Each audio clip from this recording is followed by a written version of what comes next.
Our two young sons, Scott was 21 and Chris 24, they had gone out with some friends in San Francisco, and they were on their way home from San Francisco to the East Bay, and a 22-year-old drunk driver crashed into the back of our car.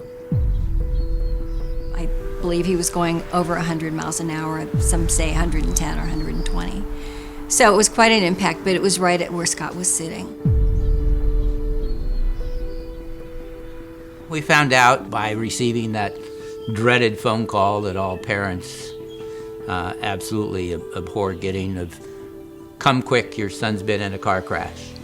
We got into the waiting room and had to wait a few minutes, and we were trying to find out where our son Scott was because we knew that Chris had been injured. I kept asking people, "Hey, do you know where my other son Scott is? Is there a vending machine area or a bathroom he might have gone to? You know, I'd like to ask him what's going on." And no one gave me any answers. Finally, we got into the room with Chris, and Chris was screaming and just bawling his eyes out. Horrible, horrible screams.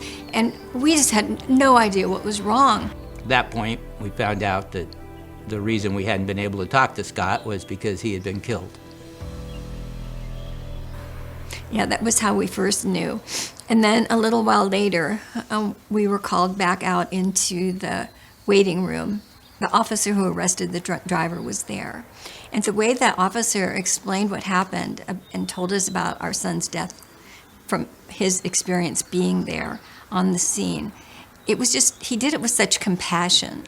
And I want officers to know that the way they tell a family member is just so important.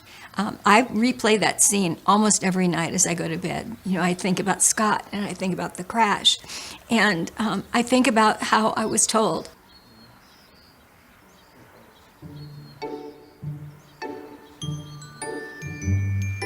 Let me tell you a little story.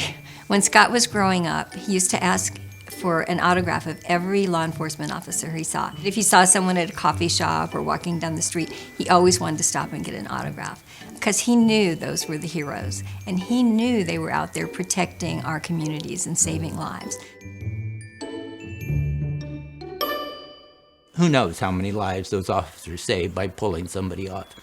I understand that it's one of the more tedious chores to go through for an officer as far as a drunk driving kind of situation, but they save lives, and they need to know that. I think about the crash that could have been avoided if someone had happened to be there to see the speeding drunk driver. And of course, they can't be everywhere, and it's not their fault. It's just when they do take an impaired driver off the road, it's saving lives. So I want to thank them for saving lives, for the lives they have saved, and for the lives they will save by taking impaired drivers off the road. And truly, I thank them from the bottom of my heart. It just means the world to me.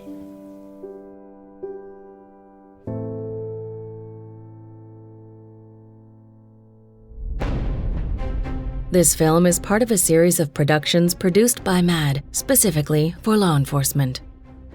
For more information about MAD's partnership and support of law enforcement, please visit www.mad.org.